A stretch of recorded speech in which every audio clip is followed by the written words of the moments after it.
Di satu sisi, Zero secara bertahap sudah menyerap energi labirin 90% lebih. Suara dalam hati Zero berkata, "Aku akan membersihkan wilayah ini dari sekumpulan orang-orang bodoh. Dengan begitu, Demon Lord Rimuru akan terpancing keluar, dan kita semua akan menghancurkan pasukan mereka sekaligus." Seperti yang diharapkan dari Velga sama, ini adalah rencana yang sangat sempurna. Namun kesenangan Zero tidak bertahan lama, karena tiba-tiba terdengar suara seseorang di ruang kosong. Suara itu bergema, "Bodoh, jangan terlalu percaya pada kemampuanmu. Perlu kau ketahui, jika orang-orang sepertimu tidak akan pernah bisa menjatuhkan labirin ini." Zero mendengar suara orang, tapi tidak tahu itu siapa, karena yang muncul hanya seekor kupu-kupu yang mendatanginya. Tapi tiba-tiba, kupu-kupu itu berubah menjadi seorang prajurit. Sontak saja, Zero kaget karena kehadiran prajurit yang kita kenal dengan Zekion. Hawa keberadaannya tidak bisa dirasakan Zero sama sekali sejak tadi. Tapi di situ, Zero masih sombong. Zero mengatakan jika Zekion melakukan kesalahan. Andaikan Zekion tidak menunjukkan dirinya, mungkin nyawanya masih bisa diselamatkan, pikir Zero. Namun pada kenyataannya, Zekion sudah mengerti rencana Zero. Tanpa banyak bacot, Zero menciptakan banyak Evil Dragon Beast. Zero bisa menciptakan begitu banyak makhluk kintil itu karena Zero sudah mengambil energi yang ada di labirin. Sedangkan makhluk kintil yang bernama Evil Dragon Beast itu seketika langsung menyerang Zekion. Tapi dalam sekejap, semua makhluk ciptaan Zero musnah hanya karena satu kilatan cahaya serangan Zekion. Yari.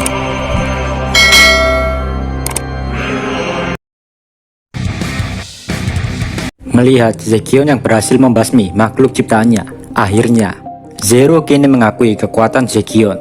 Bagi Zekion, dia mudah saja menggagalkan Zero untuk menyerap kekuatan labirin. Namun karena Zekion diperintah Rimuru untuk membiarkan Zero, maka dari itu Zekion bersabar untuk melihat apa yang akan Zero lakukan. Sementara bagi Zero sendiri, nama Zekion tidak pernah terdengar di telinganya. Hanya karena alasan itu, Zero menganggap jika Zekion adalah makhluk lemah yang gak mungkin sebanding dengannya. Di situ Zero mencoba memprovokasi Zekion. Di satu sisi juga, Zekion sudah gak bisa menahan dirinya lagi. Batas kesabaran Zekion sudah sampai di ujung tanduk. Zekion gak bisa lagi melihat Zero merusak labirin lebih dari ini. Aura di tubuh Zekion semakin pekat memenuhi tubuhnya. Zekion pun langsung berlari menuju Zero.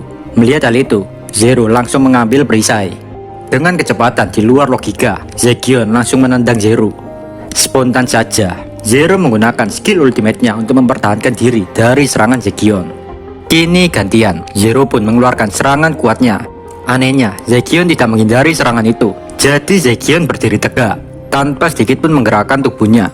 Setelah serangan Zero selesai, dari debu-debu yang berterbangan, akhirnya Zekion terlihat. Dan yang benar saja, Zekion gak terluka, bahkan kakinya pun masih di posisi yang sama. Emang paling gokil si bawahan Rimuru yang satu ini, Pak. Di satu sisi, Zero juga kaget, karena dia baru pertama kali lihat orang bisa menahan serangannya. Di situ, Zekion membeberkan informasi, jika saat Zero menyerangnya, Zekion tidak hanya berdiri saja, melainkan dia mengaktifkan skill dunia ilusi miliknya. Jadi gini, Pak, saat ada serangan kuat mengarah kepada Zekion, maka seketika itu juga Zekion langsung bisa mengetahui kelemahan serangan itu. Alhasil, Zekion bisa memusnahkan serangan Zero dengan mudah. Meskipun serangan Zero nyata-nyata gagal, tapi Zero masih percaya jika Zekion gak bakal bisa menembus pertahanan miliknya. Untuk menjawab hal tersebut, dalam sekejap Zekion langsung menuju Zero. Dan yang benar saja, Zekion berhasil menembus pertahanan milik Zero dengan mudah. Kini Zero benar-benar takut kepada Zekion. Zero yang berada dalam posisi terpojok langsung lari menjauh dari Zekion. Saat agak sedikit jauh dari tempat Zekion, Zero mencoba lagi untuk menyerap dan mengambil alih kekuatan labirin. Meskipun Zero sudah bertambah kuat, tapi dia belum puas. Hasrat dalam diri Zero menggebu-gebu. Dia ingin mencari kekuatan lebih banyak lagi. Akhirnya Zero memiliki ide mencari orang yang kuat agar bisa menyerap kekuatannya. Di satu sisi, Zekion yang melihat musuhnya lari terbirit-birit. Zekion hanya bisa full senyum. Bagi Zekion, rencananya telah berhasil. Zekion sengaja nggak ngejar Zero, karena Zekion udah disuruh sama Ramirez agar membiarkan Zero lari saat Zero terpojok. Di lain cerita, yaitu tepatnya di area pertandingan, Ramirez dengan bahagia memulai pertandingan ketiga. Tidak seperti Pico dan Gracia, Dino tidak terlalu maniak pertempuran. Bahkan bagi Dino, pertarungan itu hal yang menyia-nyiakan waktu dan menyakitkan. Pertarungan pun dimulai. Di situ Zekion tidak bergerak sama sekali. Dia hanya diam melihat Dino. Sementara Beretta langsung menyerang Dino dengan tinjunya. Di situ Dino mencoba untuk menghindari semua tinju Beretta. Bagi Dino, Beretta yang sekarang sudah jauh lebih kuat daripada yang dulu. Dalam benaknya, Dino juga berpikir ingin mengundurkan diri saja dalam pertempuran kali ini.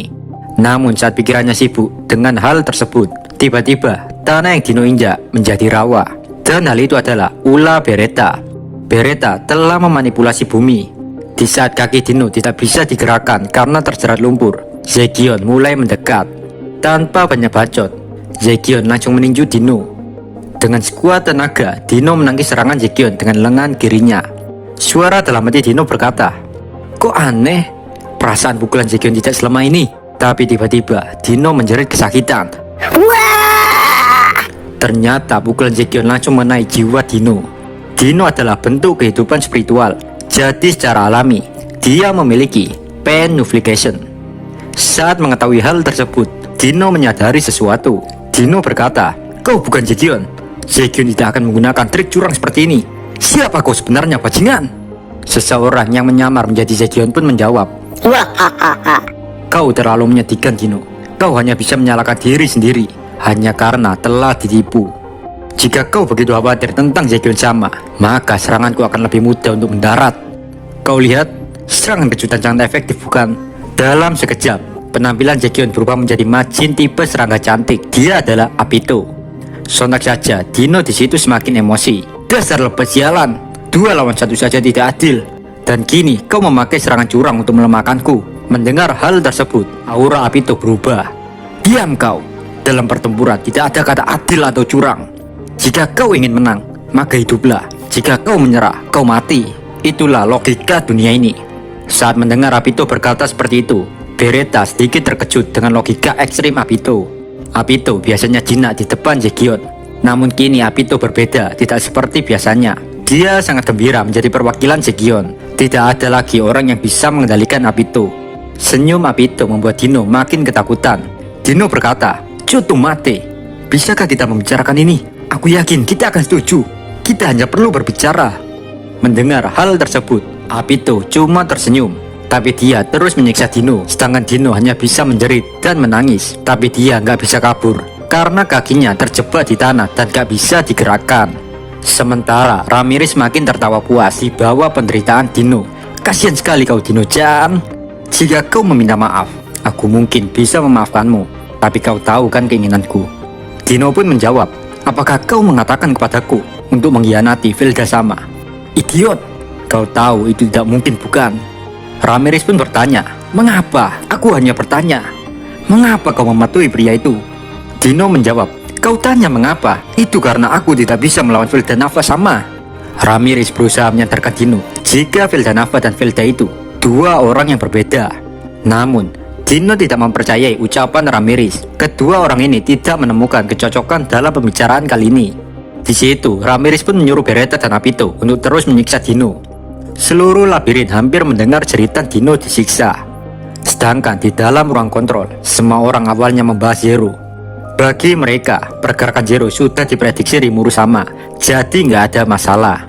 Di satu sisi juga, Benimaru sangat terpesona melihat Zekion yang bisa dengan mudah menahan Zero sendirian. Bagi Benimaru, sebagai orang yang paling dipercaya Rimuru dalam rencana ini, Benimaru berpikir jika Zero ada kemungkinan akan nge-fly karena terlalu banyak mengkonsumsi energi labirin. Padahal Pak, awalnya Rimuru hanya memerintahkan semua bawahannya agar berhati-hati karena Zero akan menyerap energi labirin. Dan Rimuru juga ingin agar Benimaru bisa mengatur biar nggak ada korban.